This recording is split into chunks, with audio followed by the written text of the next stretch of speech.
Warning, the following communications are not authorized. Please disable your signals and report to your local re-education center immediately. Failure to comply will result in immediate reprimand and capital punishment. We are back in the building, and it's the place to be. Eric Butler, if that is your real name, no one really trusts you anyways. Absolutely, that's me. That's my mom. No, I believe black guys don't like mother jokes, so I'm going to refrain. According to everything I've seen. Let's jump right into it, Eric, as long as I can, laugh off the pain. Let's jump right into it. Hillary Clinton is back in the news, and you know how much we love covering the Hill Dog. She's saying that more stuff is white supremacy here. This is on Tatum Report, which is you. Apparently, Absolutely. we're pushing your content. This is unbelievable. Shilling for you. Former First Lady, New York State Senator, Secretary of State, and presidential hopeful Hillary Clinton, who of course can never win, made news with a recent opinion piece. She claimed new voting laws would disproportionately prevent people of color from casting their ballots. I feel like already this is a very March-April argument. We already went through this with LeBron James and the Major League Baseball. It comes at a time when election audits are being conducted. Multiple states are attempting to pass legislation to prevent voter fraud. The piece titled, and we'll click on it, "The Fight for Voting Rights is a Fight for Our Democracy." Of course it is. Posted in the progressive website, The Democracy Docket, on Wednesday. Clinton went on to say, "We are witnessing a concerted attempt to destabilize the democratic process and delegitimize our multiracial democracy, carried out in a full view of the American people." She likens the Republican effort to secure elections to Jim Crow, of course, as Biden did. "Today's voting restrictions are no different from the Jim Crow past." There's no difference. There's apparently you have to take a literacy test at the time. Okay, she goes on to say this then. "Replacing literacy tests with laws that, as one North Carolina judge put in 2016, target African Americans with most surgical precision. And here's the original fist-raised website. Eric, you're black, I think. Is this going to prevent you from voting if you have to? We've already gone over this before. It's literally voting ID. Is this going to prevent you from voting? Absolutely not. And I think what is happening here is she has to jump out the window, right? Because they're celebrating, or they're commemorating the 6-month anniversary of January 6th, right? That's how in the weeds these people are. That's how awful their policies are, that they have to harken back 6 months to remind you of something that really wasn't that bad, especially when you compare it to what we dealt with over the last year with the peaceful protests, right? But on top of that, she also knows them, the left, the establishment knows that these audits are coming now. I don't really have faith that the audits are going to do much of anything because the corruption runs so high up the ladder. I mean, we obviously have Donald Trump doing his lawsuit against the big tech companies. This is all kind of rolled into one, and we'll get to that. But we know, or we can assume, that even with all the audits, even with Arizona, Pennsylvania, states like that, going through with a fine-tooth comb and trying to decipher what actually happened, just the fact that they have to do that means we already lost, right? I mean, they put mail-in ballots everywhere. They just blanketed the entire country with it. So the point I'm trying to make is, she can capitalize on the 6-month anniversary of January 6th, and she can combat the far right-wing media talking points of election audits. So she just goes out and says the things that she's been saying for years. They've all been saying it, just white supremacy. It's just they tweak the language just a tiny bit, right? It used to just be plain old racism. Now it's white supremacy, and now it's white supremacist authoritarianism, just like the climate change stuff. It used to be global warming, then it was climate change, then it was climate catastrophe. They just have to keep adding fear-mongering terms on every single time. They have to just keep adding layers. Now, we went over this a couple of months ago when LeBron James and everybody was freaking out about it. And for anybody watching who wants to combat these claims that the new voting laws, especially in Georgia, where it stemmed from, are racist, this is literally what they're saying. They'll say, okay, it's too hard for Black and Hispanic people to get IDs. Obviously, that's a stupid claim to make. Everybody's got ID for everything. What's a voter registration? I don't know how it works in each individual jurisdiction, but here you register to vote, you get your voting card in the mail, you show up with an ID and you vote with a pencil. I have to remind you. So then they say that they've limited the voting hours. They actually expanded the voting hours to go to weekends, but they lessen them during the week, where people most of the time can't vote during the day unless they take the day off, or I think you're allowed to take time away, but they expanded on the weekends. And then they said you can't give water to people. That was one of the big things they claim. You can't go and give people water. These bastards. They want to dehydrate the voters.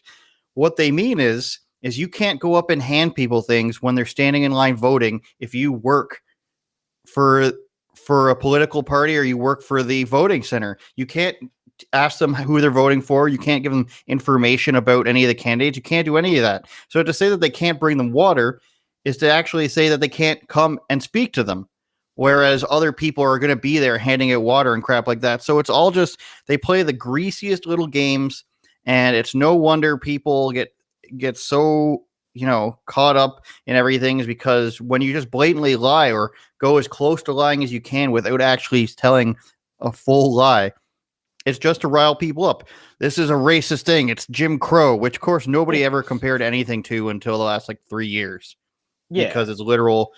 She says replacing literacy test, and then she can't say what they're replacing the literacy test with laws. Exactly. It's very that vague, one right? judge said. I'm not saying it. One judge said target African Americans, so that nobody can say Hillary Clinton said they targeted African Americans. Some judge that I won't even name because I won't want to get them in trouble. Exactly. She won't name the laws. Now she does in the article mention Bill HR1, which Chuck Schumer is pushing quite heavily. You could go back over to her article. I mentioned it in there, but the point is that she mentions HR1 is a good start, but it needs to go further. Now, if you actually look at HR1, it's 900 pages. This thing is insane. Please tell me that HR1 is not like Hillary Rodham. No. Okay. It's I believe it's House resolution. Resolution. Excuse me, I'm Canadian. And what they're trying to do is they literally want to lower the voting age. It's phrased very strange. It's like we know exactly what they do. I mean, you just said it yourself. They manipulate the words. So basically, they're trying to election security. They're trying to lower the voting age from 18 to 16, and they want to make it to where everybody automatically is registered to vote. So they say that they want to automatically register all eligible people to vote, which of course is incredibly vague. I mean, who's eligible? How do you know if they're eligible? Did they just get off a bus? Did they just hop over a fence? Did they just come through the Rio Grande Valley? It's all very vague. And the last thing I want to mention about HR1, that perfect time for me to strap on the tinfoil hat, is in the very beginning of it, it says that they seek to fortify the elections. Now, remember, we heard the word fortify in the Time magazine article that says it was a bipartisan effort by the left and the right, which I totally agree with. I mean, there's swamp creatures everywhere, right? But it's just a choice of words. So we heard in the Time magazine article that the election wasn't stolen. It was fortified by a cabal of elites. And that very same word is used in this House resolution bill that they want to fortify the elections. And it's almost as though the same person wrote the article and the House resolution. It's just like, what we want to do is federalize all elections. States don't have any rights, which basically means that it's always going to be a Democrat, because the popular vote between New York and California is going to take over every time. I would think that if they wanted to make it all eligible people are automatically registered, they would just change or write their own definition of what an eligible person is. And then there you have it. And I'm sure it would include people, somehow it would include illegal aliens. Yeah. You mentioned a while back about the January 6th. that comes up in the clip we're about to show, which is Tucker Carlson and Alex Jones. I talked about this with Patriot Jay on my show today. It's insane. And watch how CNN takes things that are true, and they're going to name Tucker Carlson being spied on by the NSA. They're going to name the FBI being involved in the Capitol, which is proven court documents. And they're going to name one other thing and play Alex Jones and Tucker Carlson next to each other and be like, if you believe this, then you must be insane. Tucker Carlson is just like Alex Jones, everybody. They don't address the actual claims. They just say, they're talking the same. They're just insane. Let's take a look Can I at just this. wait? Can I just say go really ahead. quick? Can I just You say may. really quick? You were. I remember weeks ago when I was not quite sold on the fact that Enrique Tarrio was involved with the FBI, and that has totally come back to bite me. And you may or may not have yet again been proven right. So we need to dig that clip up. It must be somewhere. Proud Boys, the 3%ers, I want to say, and then one other group. It was all probably Patriot Prayer or something. Maybe. No, not for that, but at least 6 people from the FBI, and they were all leading the 3 major groups that started the riot. Emails. It's not that I think the government spies on me. It's admitted that they do it. It is a lie to say there are no risks. There are risks in everything, including in getting a vaccine. Everybody's got family that got killed or got sick from a vaccine. So FBI operatives were organizing the attack on the Capitol on January 6th, according to government documents. It is overwhelming, the evidence that criminal elements of the federal government provocateured and staged January 6th. All right, Oliver Darcy is back with me. I think the sound speaks for itself. Is it a stretch to say that Tucker Carlson is the new Alex Jones? It's not a stretch, Brian. Tucker Carlson is the new Alex Jones. If you watch Tucker Carlson's program and you watch Alex Jones's program, they might differ a little bit in antics and in the way they deliver their message, but just that a little message bit to viewers is consistent, and it's pretty identical. Whether it's talking about vaccine conspiracy theories, false flag conspiracy theories, deep state conspiracy theories, the messages that Tucker Carlson and Alex Jones are sending are the same. They seem to see eye to eye on the biggest issues that they talk about every single night. Do we know anything about their relationship, or whether they have one? Because oh my two God. back-to-back sound bites. One is of Tucker sympathizing. They're just sharing notes, I think. Has Alex Jones basically saying, hey, yeah, I'm going to let Tucker present this. Oh my God, I didn't watch the clip this far the first time. I'm going to let Tucker present the inside job theory. That's because these two guys are hard to watch. And when I heard that, I thought, are these two guys in cahoots? Like, are they friends? Do they communicate? Let's listen to these 2 sound bites, and then we'll talk about it. There's more. I made the decision not to get into this until it broke. He's got the article in his hand, and they won't even address it. Because I thought he'd do a better job than I did. He did. He did a great job in 15 minutes. Why do we laugh at Alex Jones again? Sincere question. Are they bros? What do we know about the relationship? Even though that like other talking clip was to from each 3 other, weeks right, ago. Look, you don't have to take it from us. Just listen to that clip you played of Tucker Carlson. He's basically saying that he doesn't think that that Alex Jones's views are out there, that they're crazy. Evidently, he thinks that they're legitimate and should be debated, and he's bringing them up on his own show. And Brian, this matters because not debate. These far-right conspiracy theories, they used to be confined to the InfoWars section on the internet. You have to seek them out. I'm not that old, but I remember when the Republican Party and Fox News mocked Alex Jones and said, that guy is crazy, we're not going to touch that sort of stuff. But now, Fox's face is effectively Alex Jones. The de facto leader of the Republican Party is touting the same stuff. He's the de facto leader of the Republican. And Fox remains silent about what would be, if true, an abuse of power. If the I love that. If true, I love when emails, they do that. Then that's really disturbing. In order to believe everything that they said, which is everything is crazy there, I've never heard somebody say Tucker Carlson is the de facto leader of the Republican Party. You would literally only have to watch CNN. I don't even think MSNBC would claim that. They would say that Tucker Carlson maybe is a fascist or something, or Alex Jones is just a crazy person. Of course, MSNBC is crazier than Alex Jones. Shout out Alex Jones. Thanks for coming on my show. he's writing all my lines. Alex Jones fed me these lines. No, they don't want to discuss anything that was mentioned in any of those clips. The Capitol riots. It's in the it's legitimate government documents. They had informants in these groups, and those groups stormed the Capitol. They're the ones that did the bad thing, and it was the FBI. Yes. Tucker being spied on by the NSA. They didn't deny it. They also sent emails out to other journalists. And what was the third thing they mentioned? Look, I forget. Because look, here's the thing: is these guys are so hard to watch. These two like Mr. Potato Head guys, like bantering back and forth. And you're almost giving them too much credit, right? In my opinion. So, of course, in what way? Because it's obvious that for years now, there hasn't even been an inkling of journalism in any of their work, right? So of course they're not going to take any of this stuff into consideration. They're not going to read a Revolver article, right? And debate the contents of the article. They are only there to push the left-wing propaganda. That is it. It doesn't matter what the truth is. Their job is to, what Stelter is the media analyst. His job is to literally claim that everything that Fox News does is fake. And what they're doing here, quite obviously, is trying to get rid of Tucker for the millionth time, right? They successfully did it with Jones and Laura Loomer and Milo and a handful, Gavin, McGinnis, people like that.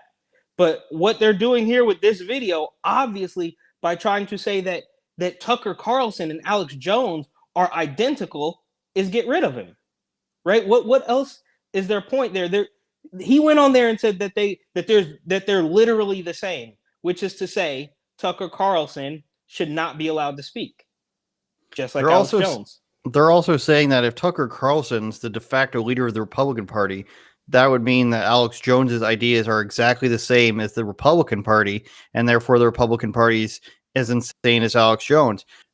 But the thing is, the Republican Party is not Tucker Carlson. The Republican Party would not want to talk about all these things, and they almost never do. And I think you can say that Charlie Kirk or somebody like him is somebody who holds Republican Party values. I don't see him talking about the Capitol. I don't watch him very often, but I don't think he'd be talking about these things. He probably would talk about the NSA. But to say that Tucker Carlson is what the Republican Party stands for, and I'm sorry, Charlie Kirk, is completely off base because the Republican Party is still very establishment. Without Trump, they want to get back to their establishment deal. The Republican Party would be closer to Dan Crenshaw or Ted Cruz or somebody like that who is willing to, stand up for some things. But at the end of the day, they're not really going to stick their neck out there and risk their career or anything like that. So it's complete stupidity. And I don't know. Do you have anything else to say about that? Or we can move on to even harsher stupidity? Well, just really quick is another thing is that, just like you said, is that the Republican Party is not by any stretch of the imagination extreme, but on top of getting rid of Tucker, they're hoping to shift the Overton window even further to the left, to where anything that is not, you remember, I'm sure you remember the vintage clip of Fredo on CNN saying that these emails, was it Hillary's emails he was talking? I forget what he was talking about. Yeah, the Podesta emails. You're getting them from us because it's illegal to read them yourself. Exactly. So they're saying that if it doesn't come from us, it is crazy. And in turn, the Republicans are crazy. But there's obviously a disconnect there, like you said. So it's, for lack of a better term, they are crazy. They're living in a paranoid delusion. Cuomo sometimes when he talks about a topic, he's read probably like 5 articles on it, and he can sound pretty smart. But most of the time, Chris Cuomo has no idea what he's talking about, and it just goes off of this is the way I think about it. This is how I've always thought about it. There's nothing about it that can be true. And I used to have a video up where he talks about how transgenders in men in girls' bathrooms, the whole kind of trope of this is going to cause men to be in girls' bathrooms, which happened recently, of course, in California. And there was riots outside of there somehow out of a spa. But I did a video where he says that, and I just pop up at least 10 different articles where women have been assaulted in their own bathrooms because, women can't have their space anymore. I want to move on to something super creepy that you pointed out. It's making the rounds on the internet. It's this, what was this? The San Francisco Gay Men's Choir, did you say? Yeah. Okay, and you weren't part of that? I was never a part of it. Just a welcomed observer. I did live in San Francisco for quite a bit. Oh, I see.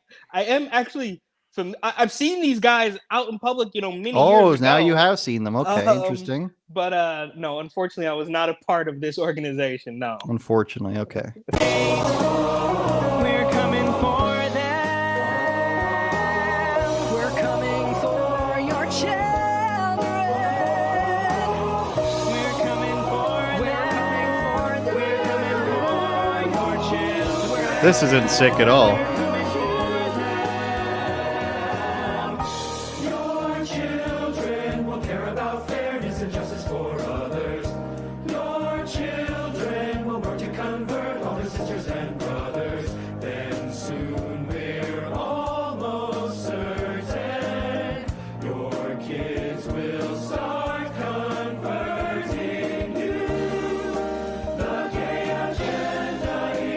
Oh my God.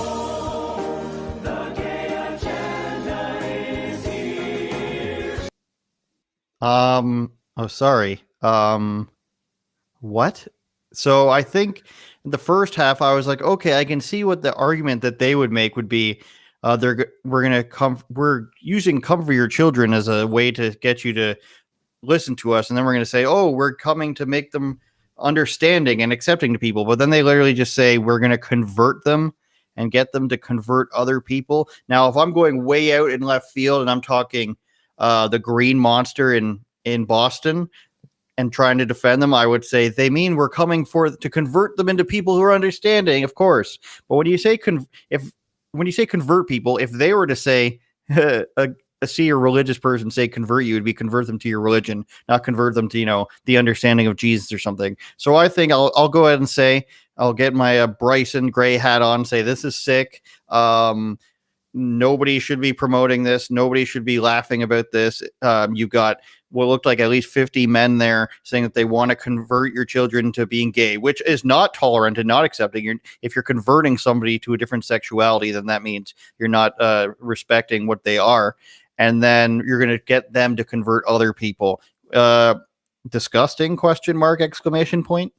Absolutely. And what makes this worse is that, if I'm not mistaken, this is the same San Francisco Gay Men's Choir that only a couple weeks ago did a little video about the Rona shot, right? Where they were standing in the parking lot and they were singing a song about getting people to take the shot. I don't know where we stand on the censorship here on YouTube, but that's just another level to the insanity. Now we can we could fact check that, but I'm pretty sure it was only a couple weeks ago that the same group of guys wrote a song about getting people to take the shot. And on top of that, I don't know if you've ever been to San Francisco. I have, right? It is intrusive. It's intrusive. They have Scott Wiener, who is a senator out in California, and he famously wrote a bill that would lighten the punishments for, relations between children and adults. He famously said that they should pay addicts to stay clean. They also decriminalize purposeful HIV transmission? Yep, all of this stuff. And they have these fairs. Obviously, most notably, they have the Pride Parade. It was probably among one of the first in the country. They used to do a giant Halloween party. It got so big and so unruly that they stopped it a handful of years ago. But these things are out in the street. There's kids everywhere. I don't have kids, so I'm not going to take the super moral high ground. But it's just disgusting, right? Again, you wouldn't say to a kid, you wouldn't say to a second or third grader or something. You wouldn't talk to them about going to pick up a box of condoms and the proper. You know what I mean? Like you might have a birds and the bees talk. You might say, oh, do you have a crush on that girl? But this stuff is overtly sexual, and I'm not understanding why it's okay. We saw that Washington Post article a week or so ago where the lady says that she wants her kids to learn about kink, right?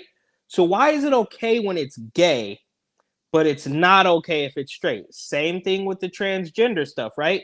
If I transition into a woman, everybody has to believe it. But if I transition into a professional golfer, nobody's going to buy it. Saw Patriot J golf the other day. He looked terrible. What I want to know is how are things so separated in California?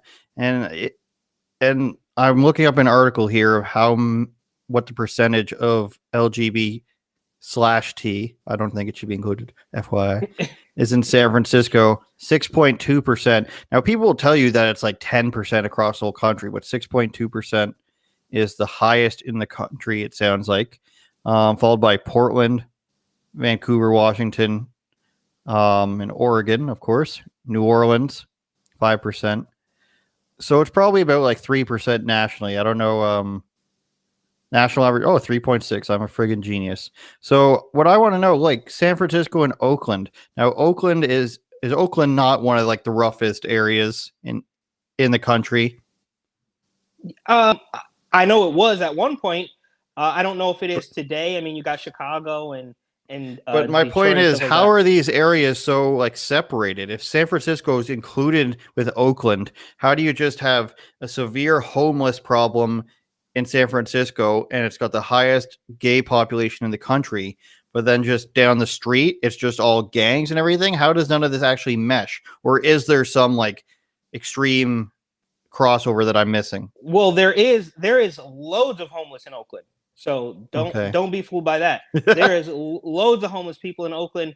I think Bevelyn Beatty actually did a video a couple months back in Oakland, and I could spot it immediately. But as far as the gay thing goes, that there is a little bit of a discrepancy there because of a particular neighborhood in San Francisco, right? It's called the Castro District. So my assumption is that gay guys, and I learned this in college, that I knew gay guys in college who specifically went to San Francisco because of the Castro District. So there's a neighborhood there that these guys flock to. There's a scene, right? I once got into a fight with one of my coworkers many years ago when I was still in San Francisco over a Rolling Stone article. This is before every single little bit of news was completely fake left-wing garbage. But somebody had written an article about the San Francisco bug chasers. And I was talking to one of my coworkers about it, and she just could not believe that there was a population of men who actually wanted to contract the HIV virus. So the point is, there is a neighborhood, a community, a scene in San Francisco that I assume men from all over the country flock to be a part of. So that's why you have this separation of homosexuality between, in a 20-minute drive. As far as the homelessness, I think it started in San Francisco. Like when I was a kid, there was definitely more homelessness in Oakland. But as I got older and up to present day, I'd say that they're about equal. Same with the rents. I mean, San Francisco used to dwarf Oakland as far as rent is concerned, but now they're basically equal. It's very similar to Manhattan and Brooklyn. In probably 2005, Manhattan it would probably cost you twice the amount to live in Manhattan as it did Brooklyn, but in 2019, they were basically the same. Walk to Brooklyn and get me a slice of cheesecake.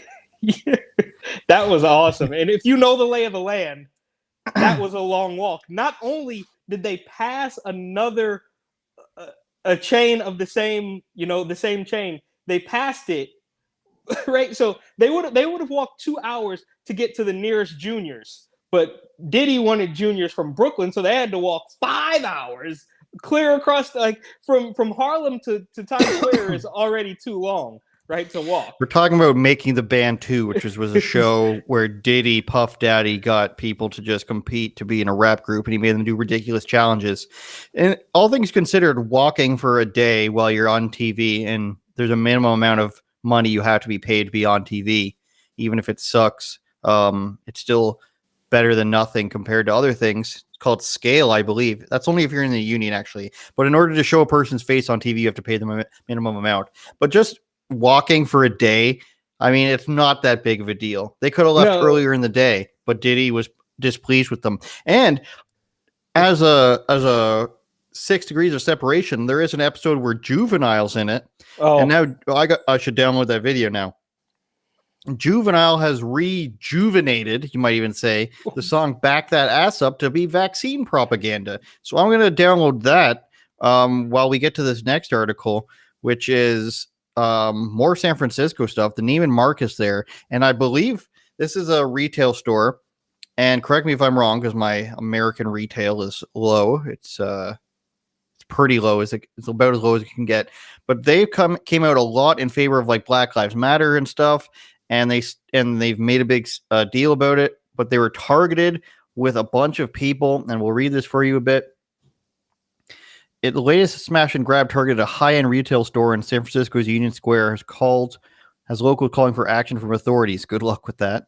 Neiman Marcus is one of the pillars of luxury shopping in San Francisco's Union Square. Cell phone video of the robbery at the store early Monday showed the brazen pack of criminals fleeing the show.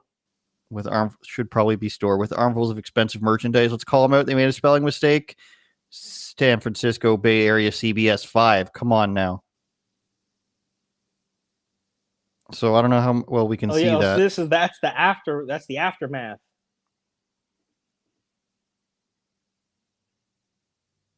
Yeah, that's the aftermath. And can I just say that you may.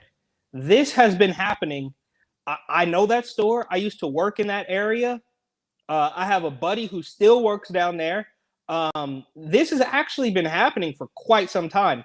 I won't name the retail store, but I worked at a pretty high-end store only a block or so away from that Neiman Marcus, more than a decade ago. I was just a young kid. But this has been going on for a long time. I mean, these kids, they would leave. There was loads of different ways they would do. They would come in, they would distract you. They would pull entire, like an entire stack of shirts or entire stack of jeans off the shelf. They would wrap the sensors in foil. They would go into the dressing room. I mean, we would talk to the other stores in the region about what it sounds really silly now, but there was this crew. They were called like the Rainbow Girls, and they were because they used to dress up in all these like what you might call like pride gear now, but they had like rainbow wristbands and rainbow shoelaces and all sorts of weird things. And they would just be terrorizing the neighborhood by stealing. So I'm not taking anything away from this. This is obviously a huge problem. It's finally getting a little bit of a spotlight. Of course, we saw the guy on the bike a couple weeks ago, but San Francisco it's complete chaos, which is insane considering it's probably the only place in the United States that costs more to live in than New York, even with people fleeing both places. Now, what I don't get, it reminds me of actually the movie The Warriors. Have you ever seen that? I haven't, but I'm kind of familiar. I mean, well, they had all these crazy gangs, the baseball furies, guys with bats who dressed up like baseball players. So what do you call them? The Rainbow Girls just sounds like a gang from that, where it was all very peaceful gangs, though. And by peaceful, I mean just not any guns. But there's a lot. Somebody should remake that movie. It was really good. It'd be really good as a nice dark, gritty reboot. Like, well, Batman, I mean, you could do like a woke version. Like make them all trans. Oh, my girlfriend told me about this commercial she saw where I don't remember what network it was on or what it was called, but it's a show that's I think about like an advertising agency, and the first thing they show in the preview is like, we can't have a white person run this black restaurant or something like that, or run this black agency. And it's like the woke thing is now like they think that's the best clip to show, whether it's in or out of context, whether the show discredits that idea or there's a good lesson behind it. That's not what people show right now. It's somehow these marketing agencies and whoever's promoting the show think, let's show the most woke thing. And that's going to get people, and it doesn't get people is the thing. All these woke things fail. It's like you're getting 3 people with blue hair that live in Soho, New York. That's a thing, right? Definitely. But see, I think it's a little bit more sinister than that because they can see the numbers. I mean, they can watch the NBA paint Black Lives Matter on the floor, ratings plummet. They can watch the NFL put rainbow stuff, and they get lambasted on Twitter. They can watch MLB and even Little League post pride stuff and turn the comments off of their social media because they know that that's not what actually people actually want, but it's coming from some elite, ivory tower somewhere that you have no choice but to push this agenda. I mean, it's not rocket science, right?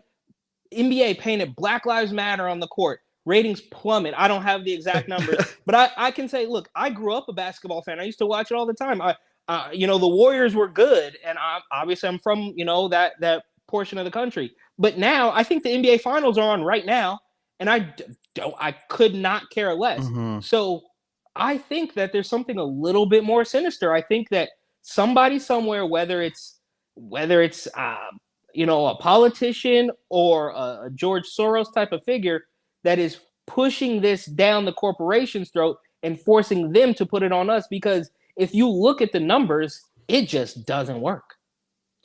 I'm Canadian, and I did not watch a single moment. Well, I watched the last minute of the NHL finals. That's how stupid it all is. Nobody's allowed in the stands in Canada. They let in 500 vaccinated people in one of the Toronto games. They let 5,000 people in the Montreal game. Tickets were going for $12,000 and crap like that. It's so stupid now. And it's just enough. The only things I watch, I'm watching soccer right now, the European Championships, and I've never stopped watching UFC because it never went away and they never pushed anything on you. And they're the first people to go without masks. They're the first people to go with a crowd. Dana White's been outspoken against this, so that's such a difference, and you wouldn't think it is. I'm a hardcore sports fan, or I was. I used to watch football every Sunday. Barely watched it. I watched the playoffs last year, and it just completely turned me off. Yeah, I'm hoping the XFL comes back sooner, but now it's 2023, and The Rock's doing it, so maybe there can be a big Joe Biden banner. Let's play some Bills, Eric Butler, while you take a break and listen to the San Francisco choir. I didn't need to turn you off. I think I turned you off. But nevertheless, here it is. New York City Gotham Unglued 2020. It is available on Amazon for $41 US dollars. Apparently I can save 7.15% right now. Or no, 7.15. Save 15%. What a nice deal. Or you can get the Kindle version. I wouldn't get the Kindle, but maybe some people would. I got the hardcover. It's behind me, featuring your favorite photos, such as guy on bench or guy on chair and garbage bag, and then guy sleeping in subway. We're going to get to my favorite one, this person who didn't like you, gas mask guy. And is it garbage? Is it tires? Somebody's saving for the winter, their winter tires before they're not on. And they thought the street corner is a good place to keep it. Or is it a corpse? You'll never know until you buy the book. Or is it garbage? I don't know if I said that one already. This one gives away a lot of photos. You must have updated it. Or maybe they're trying to screw you over at Amazon. Yeah, I don't know what's going on. That's actually my favorite right there. That's actually my favorite. It couldn't have been that cold, was it? No, it was last summer, bare head on the ground, obviously, using some sort of drugs, but he's got that mask. He's got that mask. And you now write for the Tatum Report, so be sure to get him canceled from that website. Of course, Officer Tatum, that's who it is, Brandon Tatum, I believe. Yes, sir. Yes, so we showed a couple articles from there, and we'll show it to you again. And my show that should be on now as we refresh it with Patriot Jay going against the narrative. We talk about his ban with Bryson Gray from Spotify and SoundCloud, so you can go ahead and sign up for that. We also talk about his real name, Jordan Dixon Hamilton, by the way, rarely known. The editor wrote that in there. I wasn't even sure. We also talk about the U.S. women's soccer team kneeling with Black Lives Matter on their chest, on their jackets in place of the United States. And then, of course, we also discussed in detail that very stuff about CNN. But we had a bit of a different conversation than you and I just had. So you can go there, rebelnewsplus.com, if you want to see more of my stuff. You could also just go down to this journalist page. where it says journalists here, and you can click on my pretty face below, cool guy Avi Ameni, and you'll get all the other stuff I've done. So articles I've written and other videos that I've been in, including one that everybody loves, where I ask people if they're going to take their masks off. And of course, people say this specific girl said not for another 2 years. So I digress. Some people are crazy, and we are going to get back into it right now because we want to talk about Trump's lawsuits that's coming. Actually, no, I had a video to show us. It is Juvenile betraying all of us. And I said to somebody the other day, nobody could have predicted whenever this song came out. I think it was in the early 2000s, mid 2000s. 20 years from now, we're going to use Back That Ass Up to promote government forced vaccination. This one hurts a lot too because I grew up as a kid. I loved Juvenile, and to be honest with you, Back That Ass Up was never one of my favorites, but Juvenile has a actually pretty extensive catalog, and I actually found myself in a Juvenile YouTube binge like 2 weeks ago. I'm not even joking. I was like, oh, dude, I forgot he made this song. From when I was in like 4th or 5th grade or something, So this one stings. Now, if I'm not mistaken, Juvenile was in a boy hip hop group with Lil Wayne and other people I don't remember called the Hot Boys, which could have other connotations, but we won't get into that. But I don't know who else was in. But I found this out I didn't know Lil Wayne was that rich as a teenager. I always thought that the guy nicknamed Baby was his actual father. It's not. There is an episode of 106 in Park, Eric, where they kissed on the lips and the camera cut away. Shout out to Lil Wayne. He voted for Trump and everything. He seems like a cool guy. But him and his manager, the guy who's basically in charge of his life, used to kiss on the lips. And one time they did this on BET Live, or with a delay, I guess, for swearing or whatever. And the camera actually cut away. America was not ready for that, I guess. But a young guy and his manager kissing on the lips, and he's like, "Yeah, that's how we do that shit." Yeah, I was like, okay. There's a long history with the Cash Money records. That's an episode in itself. Yeah, we should bring rappers on and do that whole conspiracy of like all the rappers are secretly, have to do some stuff. But I digress again. How much money do you think he got?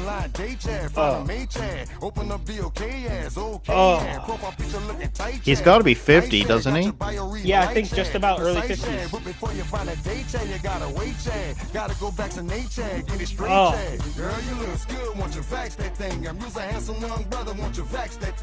Isn't he technically saying to get a vaccine in your ass? Poor Manny Fresh.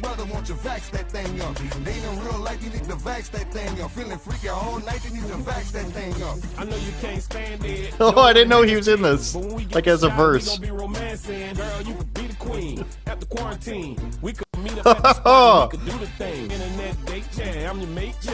Download the app, shawty, you ain't gotta wait, chat. I love it when you hold me, eggplant emoji. You could be the young hot thing, I'll be the OG. Girl, you look good, won't you vax that thing up? You's a handsome young brother, won't you vax that thing up? They're selling sex and vaccines. Girl, you look good, won't you vax that thing up? You's a decent looking brother, won't you vax that thing up? Oh. You need to vax that thing up. Herd immunity when you vax that thing up. If you wanna get sticky and hot, go get the shot. Oh my God. Go get the shot. Go get the shot. Go get the shot. BLK says go get the shot. You wanna smash with Scott? Oh, okay. What's BLK? It's a dating app, I believe. So It's a basically they're dating saying app. that if you get vaccinated, you can go have sex with basically hoes. Yeah. What I'm gathering from the video. The beat still holds up, unfortunately. We remember a couple months ago when Andrew Cuomo enlisted the help of one of the guys from Run DMC. Jam Master Jay is dead, I believe. Rev Run or whatever. One of the guys from Run DMC. There's only two. Well, I thought there was three. Am I tripping? Jam Master Jay? No, there's two. Oh, I should know that. Anyways, so I guess it was No, dude, there was three. I'll look it up. You talk. Okay. One of the guys who remade his song into, vaccine propaganda. This, of course, takes it even a step further because now not only is it vaccine propaganda, but it's a dating app promotion as well. And I mean, are people really scared of the virus to the point where they're gonna, be out, taking internet hookups, but they're scared of the. I mean, it doesn't make any sense, and it of course begs the question: who is behind this? I'm not gonna sit here and blame Joe Biden simply because of the dating app aspect of this. Now it could be Joe Biden, right? We just saw that he wants to go door to door, or whoever is pulling Joe Biden's string, whoever is giving him his adrenaline shots in the morning. So maybe it could be, but it's Chocolate just like ice cream. is Chaka chip. Is this Wow. This is what they okay. I think we touched on this, but there's apparently no agency for Black people now. They can't imagine that a Black person may have looked at the statistics, weighed the pros and cons and decided that they don't want to get the shot. There is only the idea that they don't live close enough to a shop place. They don't know how to get on the internet. So what we're gonna do is send.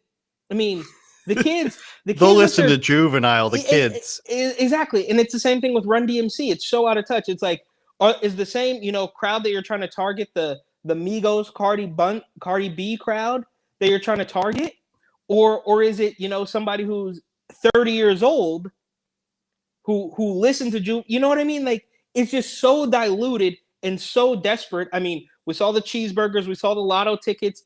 I mean, how much more do they have to scream about this thing to convince people that they actually should not get it? I mean, the desperation says a lot, right? You don't go to a bar and start, hitting on every single chick in the bar and telling them how. We lost Derek. Run DMC is 3 people. I didn't think Jam Master Jay was included, you guys. Joseph Redford Rund Simmons, who actually, I believe, is literally on the run. I could be wrong. Daryl DMC McDaniels and Jam Master Jay. Just telling always drops out when I'm in a good rant. Just telling them that there was 3 people that's Russell Simmons, who's on the run from the law for sex crimes. Oh, yes, not Reverend Run. Okay, but they weren't all in the. I don't know. I didn't know Jam Master Jay was part of them technically. Is the DJ ever really part of it? Is the DJ for Linkin Park really part of Linkin Park? Yes, he is. Okay, his name's Mr. Hahn. I didn't even know they had a DJ, to be honest with you. They had tracks on their album that were just DJ scratching. Okay. Oh. And they would say Mr. Hahn at the beginning because his name was Joseph Hahn.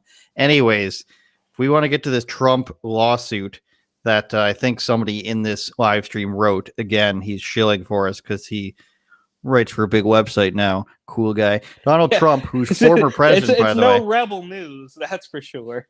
Oh, what a cool guy. What a dig. Listen, we can be on both sides of the border and, what do they say? We got to lift each other. Support women creators or something like that. Donald Trump announced he's leading a class action lawsuit against Facebook, the tweeters, and the Google bots, and their CEO's lawsuit is being filed in the United States District Court for the Southern District of Florida, brought in cooperation with the America First Policy Institute on Wednesday. Now, if you recall, the American First Policy Institute was a group they made, I think, last year or the year before, basically to uphold the ideals that Trump brought in, is how I understand it. So basically just a lobbying group for certain legislation. Announcement was made from his golf club in Bedminster, New Jersey, and reviewed by 192,000 Americans. I'm guessing that was, RSBN, and probably on Rumble, if I had to guess. I can't tell. Yeah, that looks like Rumble right there. Yep. That's definitely Rumble. It aims to immediately end social media censorship practices such as shadow banning, blacklisting, and canceling. Whoa, this is good. During the announcement, Trump stated, "Our case will prove that censorship is unlawful, it's unconstitutional, it's completely un-American." My question to you, Eric, is why did this take so long? Is it illegal for him to lead a lawsuit while he's in office, I imagine? Well, he wasn't banned until at the very end, right? So he probably could have done more to, but the censorship wasn't quite as bad then as it was now. Now we were all. I mean, do you remember? Do you remember at the beginning of this when you could actually post something about the virus without Zuckerberg slapping a notice on it? I mean, so I remember not being able to tag you during election season and things, and like now it's allowed. Now you show up again. It's like they had a temporary shadow ban, like a harder one. Like there's already one, but they made it harder. Level, yeah, the second level, tier 2, Rise of the Machines, I believe. And I've seen it. I've seen my engagement, story views and stuff fluctuate from week to week. I've watched, I can see myself losing followers, basically on a nightly basis. And I don't want to give away my secrets, but I try to like shake up the algorithm a little bit if I want to post like, Kanye stuff or sneakers or architecture or just something to try to like break out of the like. I don't think that works. I'm just throwing stuff at the wall. I don't know. I had the graciousness. What's the word I'm looking for? I had the blessed opportunity to speak to a YouTube representative once, and I asked them, one, if I post a sports video as opposed to a news video, is my video still downranked because it's on my channel? They said yes. I asked, is there a way to get out from behind the down ranking, which they don't call it down ranking. They call it using authoritative sources for the other thing. So by way of putting everything else above you, you're being downranked. And they said there's no way to get out from behind that either. So not only will they not judge you, this is at least for YouTube. I don't know about Facebook. Maybe they share, and that has been proven that they do share data like that. Not only do they not give you any credit based on video to video, there's also no way behind it. So you got to get a new probably IP address to defeat the algorithm. Imagine how much easier it would be. Like, we put out a lot of content. You put out more content on social media than I do. And imagine what life would be like if you weren't. I mean, I lived it. Not being shadow banned. It's fun. Yeah. It's fun to have growth and have people like, oh, people are seeing my stuff. They like it. Now you have no idea if people like you. You have no idea what works and doesn't work because it all gets shadow banned anyway. And you're basically fighting an uphill battle where most of the things you talk about are either banned or downranked or could get you banned. Yeah, it's a mess. And I wish I could have a little bit more faith in this class action lawsuit. I mean, I've become so jaded that, or not jaded, but I mean, the corruption just runs so high up, right? I mean, the Supreme Court, even Trump, Kavanaugh and Amy Coney Barrett have not been the crazy hardline conservative right wingers that the left claimed they were going to be in some decisions. So it's like, no matter how high up this goes, we're just going to get beat into submission. It's kind of just like with the corporations pushing the rainbow stuff. It's like if they thought that people actually, I'm using the MLB example specifically, is that because they posted something on Instagram and shut the comments off. If they truly thought that everybody was behind this and it was a great idea, why? I mean, it's very simple, right? It's not to stop the hate, Eric. Come on. It's not complicated stuff. If people really wanted it, then you wouldn't shut the comments off. It's that simple. You don't shut the comments off because 2 trolls are going to show up. You shut the comments off because you know you were going to be bombarded with thousands of comments calling you morons. Yeah, I can see the argument for the other side, but I know that's not the real argument. I know that's not what they're going with. The argument for the other side is somebody could share it. And you see it all the time on Twitter. Somebody shares something and then all their fans jump on it, and it kind of misrepresents the person's opinion. But this is not the reason that people shut off their comments. It's not the reason the news companies shut off their comments. They just don't want to have people shit talking them all the time. They don't want to have people giving alternate information that's going to lead people to click off their site. It's not to, protect little Billy's ears because he's on, NPR's website and he sees a bad word. The internet's bad, people. Newsflash.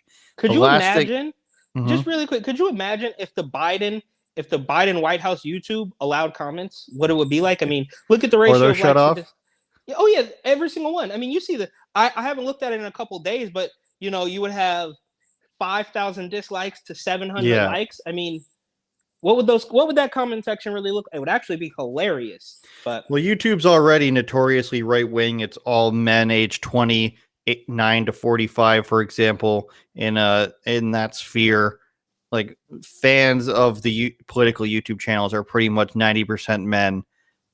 25 to 45 is what I've seen most other people's things be, mine as well, and what most companies are. And it wouldn't go well for them. You can see it, like, look at a Young Turks video that is about somebody that they don't like. Look at any of these news channels that's about somebody that other people like, and it's just all, they get wrecked. I mean, I'm guilty of it. I'll go on an unnamed place or something and just be like, I'm just going here directly to downvote this. And I'm not shy about that, because you wouldn't be on there if YouTube didn't cater to you. Now, I look at the view sometimes and I'll see this is going to be very Canadian, but CBC is the state broadcaster. Then you have places like Global News, funny name for that, City News, stuff like that. They'll post a video, and unless it's a press conference of a politician, they're getting 1.2 thousand, 5,000, no more than 10,000 in the first few hours. And this is still happening when they are artificially placed at the top. Like, you go onto YouTube, you see 2 rows of your subscriptions, then there's an artificial layer with 5 or 6 links of news channels that you aren't subscribed to, because they started doing this during COVID, where it's like, you need this information from trusted sources. Yeah. Tune into channel 5 right today, and it'll be like that, and they still have no views. So even with the artificial help, and they've got millions of subscribers somehow because people just, news company, click, and they're still getting nothing, and nobody watches them, and people still downvote them. And it's a pathetic state of affairs where they literally choose politics over money. I never thought we'd get to this point in our lives where it's like, the money doesn't matter. We need to keep our power. We need other people to keep power and control, because the people who are losing money can stand to lose the money so long as they keep their power. The rest of their sources of income, their private jet company or what have you, is going to continue to make money. I don't know. What does Nancy Pelosi own? A vineyard, right? Yeah, well, she's insider trading. Yeah. Allegedly. Yeah. Last thing we'll get to is this lady who is creator of the 1619 Project, which is what, Eric? You want to explain to people who she is and what that is? So the 1619 Project is a race baiting piece of trash. I don't know if it's an article, an essay, or something. Now, I'm told by the leftists that the 1619 Project is not an example of critical race theory, but that just goes back to my point of mental gymnastics. So it completely rewrites the history of the country, right? I mean, most people understand it as being founded in 1776. She is saying that it was founded in 1619 when slaves were brought over, and basically, nothing has changed, and everything is still racist, and slaves are everywhere, and all sorts of nonsense. Now, obviously, I didn't read it, and there was this other woman, just a really quick, Cori Bush, who says that Black people still aren't free, that congresswoman. Now, I would argue to say that nobody is free at this point in time, but that's a different argument. As far as Hannah Nicole Jones, author of the 1619 Project, in New York, I used to see it. People used to wear hats. They had 1619 merch. People are completely brainwashed by this idea. That's ridiculous. That it was not founded in 1776. I'm not a historian. I don't know all of look, they're putting up statues of George Floyd, and in 10 years, a little kid is going to think that George Floyd freed the slaves. So I do question President history. Floyd. Exactly. So I can certainly understand why you would question history, but I don't think that this woman is is coming with she's not working in good faith. She's just a race baiter. And so she did the 1619 project. There's loads of, controversy about it. She's teaching at the University of North Carolina at Chapel Hill.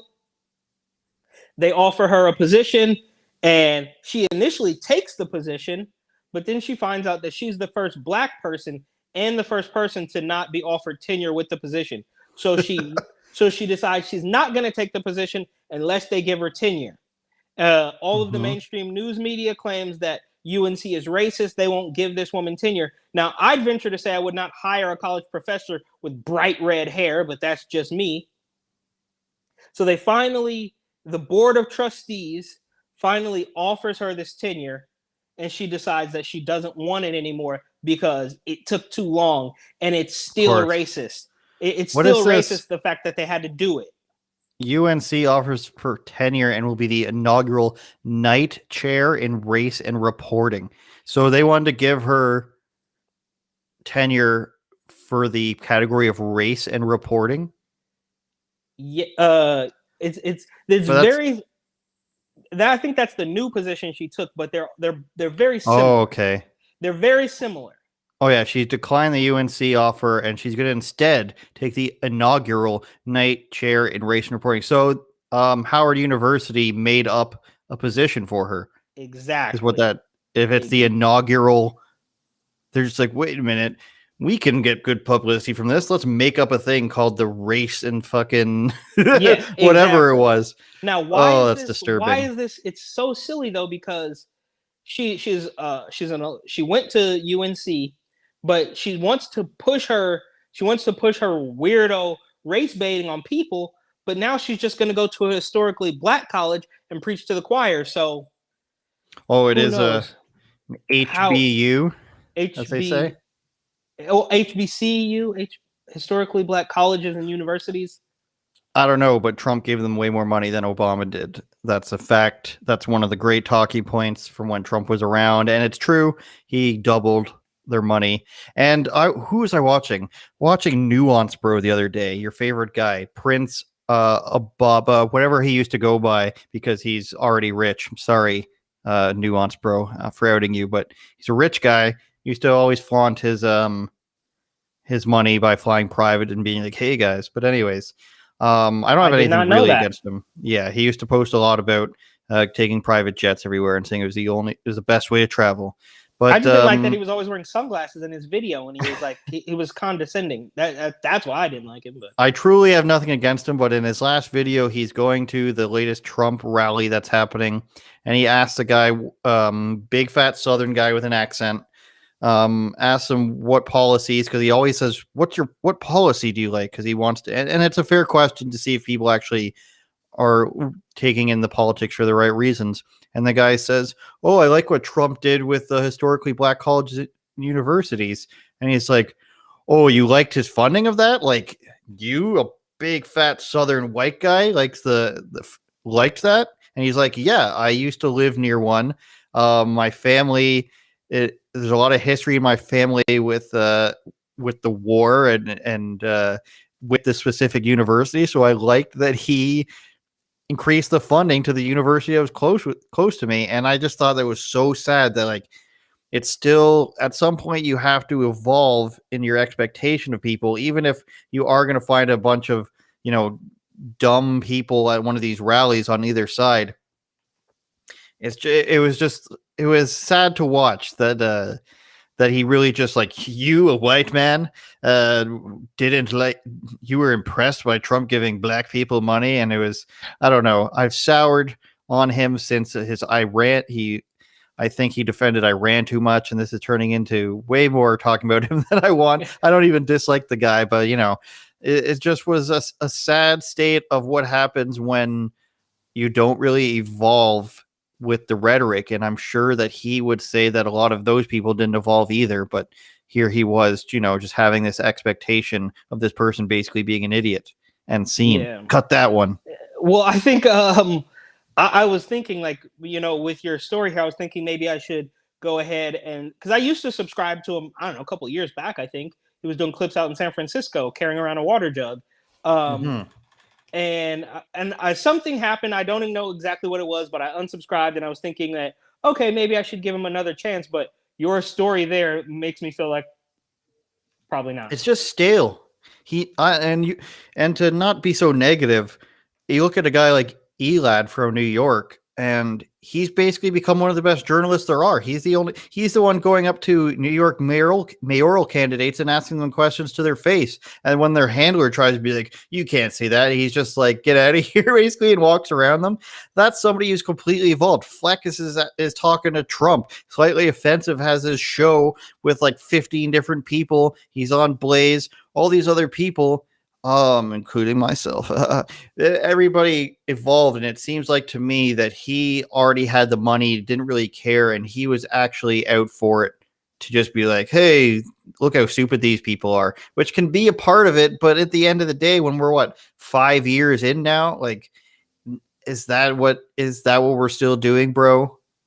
Yeah, well, I mean, his name is Nuance Bro, so it's kind of like, shout out to Nuance Bro. I still love you.